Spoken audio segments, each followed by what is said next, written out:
Happy Black Friday, everybody. We hope you scored some awesome deals out there, or if you're like me, maybe you just stayed home and relaxed. Yeah. But either way, we are so glad you're spending some time with us here at UTalk. We listen. Oh, and of course, absolutely. we want to give a big shout out to OtisWho Network for sponsoring this deep dive. Yes, definitely. Okay, so you guys sent us some really fascinating research about these ancient footprints in Kenya. And Well, you're cool stuff. we're ready to dive in and figure out what makes this discovery so remarkable. It's really captured everyone's imagination, I think. Well, yeah, I mean, 1.5 million year old footprints I know. of not one, but two different human relatives. Homo erectus and That's right. Paranthropus boisei, all found in the same spot. It's wild. Like, that's got to be incredibly rare, right? Oh, it is. It is. Footprints are like the most fragile things. Think about it. They erode, they get disturbed all the time, and to have them preserved for this long, Yeah. I mean, the conditions had to be absolutely perfect. So, how did that even happen? Yeah. Well, they were probably made in soft mud, Yeah, near a lake or some kind of water source, and then really quickly covered by sediment, almost like nature's time capsule. Wow. So it's like a total stroke of luck that we even found these things. Oh, absolutely. And to find prints from two different species Yeah. in the same place made probably within hours or days of each other, Really? it's exceptional. It really suggests that these species were literally walking the same ground. I know, that's what I'm thinking At the about. same time, maybe even interacting. Oh, wow. Yeah. Okay, so let's meet these characters who left their mark right. Yeah, let's do it. So first up, we've got Homo erectus. Yes, Homo erectus. Tell us about them. So Homo erectus, they were really remarkably similar to us Oh, really? in a lot of ways. They had that human-like body structure, Okay. longer legs, shorter arms compared to the earlier hominins. I see. And get this, they were the first to venture out of Africa, spreading across Asia and surviving for over 1 million years after these footprints were made. Talk about successful. What made them such skilled survivors? Well, they were adaptable and innovative. Okay. Evidence shows that they were really skilled tool makers, Uh-huh. and they might have even been the first to control fire. Oh, wow. And their diet was super diverse, probably including meat, Yeah. which would have given them a huge nutritional advantage. So they were like the ultimate trailblazers. Literally and figuratively, for sure. I love it. Okay, so what about Paranthropus boisei? Okay, Paranthropus boisei. What made them stand out? So imagine a creature with a smaller brain, Okay. but incredibly powerful jaws and massive chewing muscles. Oh, wow. Their teeth were designed for grinding tough fibrous plants, Okay. making them specialists in eating all the low quality vegetation. So they were like hardcore vegetarians, huh? Totally. Yeah. They were all in on that plant-based lifestyle. And it worked for them. It did. It worked for quite a while. They existed for over 1 million years too. That's impressive. But ultimately, that specialized diet might have limited their adaptability compared to the more omnivorous Homo erectus. Interesting. Okay, so we've got these two very different species side by side in time and space. It's pretty amazing. What does that tell us about this period of human evolution? Well, it really shatters that old textbook image of human evolution as a straight line. Right. From apes to humans. Mhm. Instead, we're seeing something way more complex, a more dynamic picture. Multiple hominin species coexisting, Okay. each adapting to their environment in totally different ways. So it's less like a straight line and more like a branching tree. Exactly. Or maybe even a tangled bush. I like that. Right. And these footprints are like a snapshot Yeah. of that complexity. Yeah. It makes you wonder, what were the dynamics Right. between these two species? What was going on? Yeah, were they rivals competing for resources? Hmm. Or could they have coexisted peacefully? That's the $1,000,000 question. I Rex. know. And the answer might actually be in those footprints themselves. Potentially. Cool. It could be right there in front of us. Okay, so let's play detective. Let's do it. What can we glean from these fossilized footsteps? Okay. And what does that tell us about the world these ancient hominins inhabited? I like it. So researchers, they've analyzed the shape and size of these footprints, Right. the stride length, even the pressure patterns. Oh, wow. Because Homo erectus with those longer legs Right. and that more human-like gait, Huh. they would left totally different tracks Yeah. than Paranthropus boisei, who walked more on the outsides of their feet.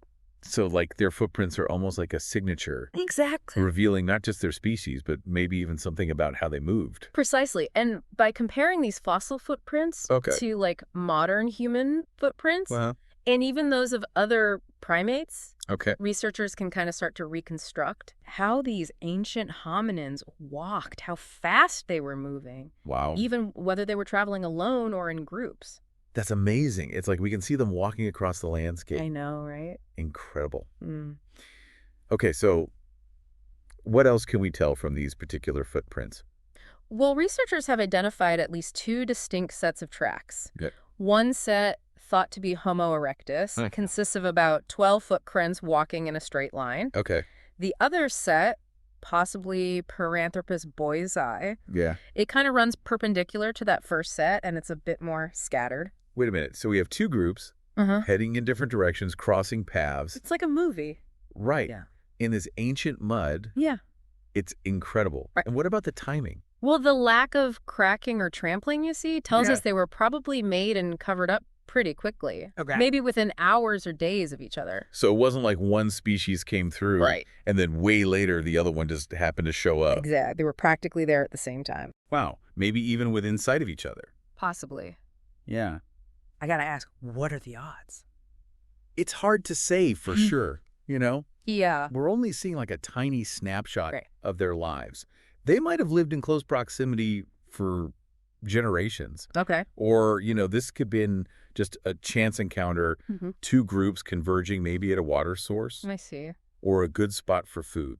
So back to those possibilities you mentioned. Yeah. Do we have any clues from the footprints or other fossils to hint at what their relationship might have been like? Well, one theory is that they might have been able to coexist peacefully Okay. because of their very different diets. Right, because Homo erectus had that varied diet. Exactly, with meat and all kinds of plants. Yeah. While Paranthropus boisei, Mm-hmm. they were those specialized herbivores Right. adapted for all those tough, fibrous plants. So they weren't necessarily competing Yeah, they But- might not have been. for some food. Right.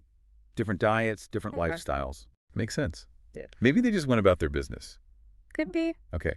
But I'm going to play devil's advocate here. Okay. I like it. Even if their main food sources were different, Mm-hmm. couldn't there still have been competition for other resources, Oh, absolutely. like water or shelter?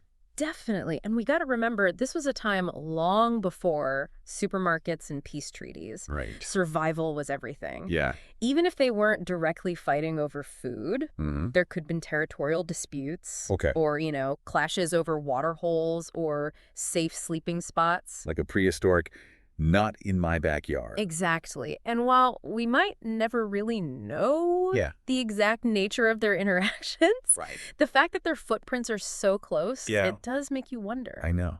Did they just ignore each other? Maybe. Was there some kind of territorial thing going on? Possibly. Or maybe even, and this is where it gets really interesting, Yeah. maybe there was some level of cooperation Ooh. or even exchange of knowledge. That's a fascinating thought. I know, right? Really. Thinking about them interacting or sharing knowledge, It opens up a whole new set of questions. it really highlights the complexity It really does. of human evolution. Absolutely. These footprints aren't just about Right. two sets of tracks in the mud.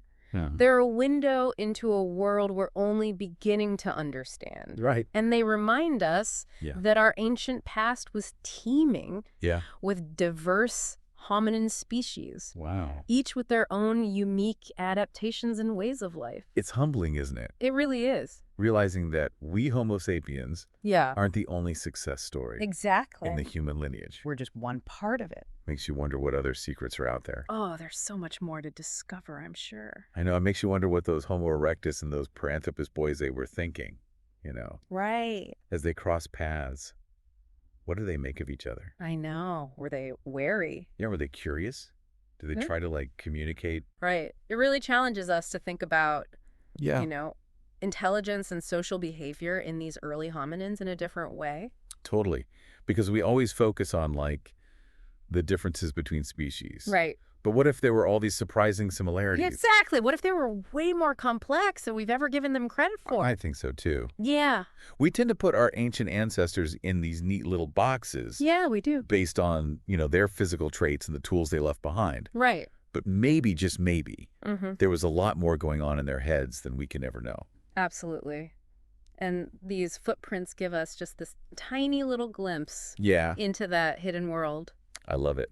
They're a reminder that even the smallest discoveries So can totally overturn, yeah. what we thought we knew All those assumptions. about the past. It forces us to re-examine everything. Okay, so we've talked about the footprints, Yeah. the species who made them, Uh-huh. and all these questions they raise. I know. It's fascinating. What's the big picture here? Oh, What yeah. does this discovery tell us about human evolution as a whole?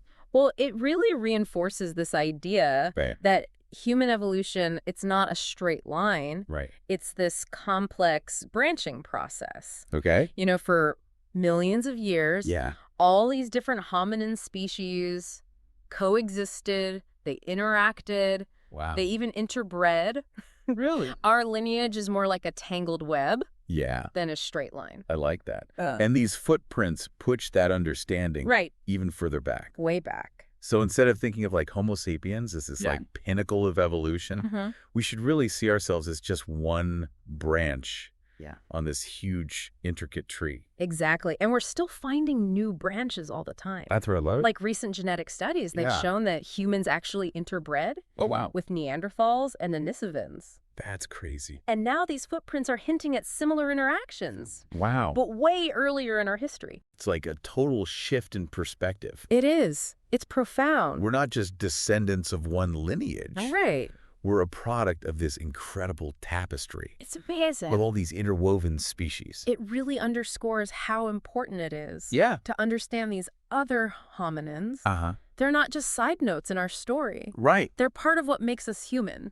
It's easy to get lost know. in all the technical details of the research. Yeah. The measurements, the dating techniques, all that stuff. Anatomy. But moments like this remind us why paleontology is so captivating. Absolutely. It's about connecting with our shared past, Yes. understanding where we came from, It's the big questions. and appreciating this amazing journey I love it. that led to us being here. Me too. It's incredible. It is. It's about recognizing these ancient hominins, Yeah. not just as specimens or fossils, but as beings All right. who walked the earth, who faced their own challenges, and who ultimately contributed to this amazing story of human evolution.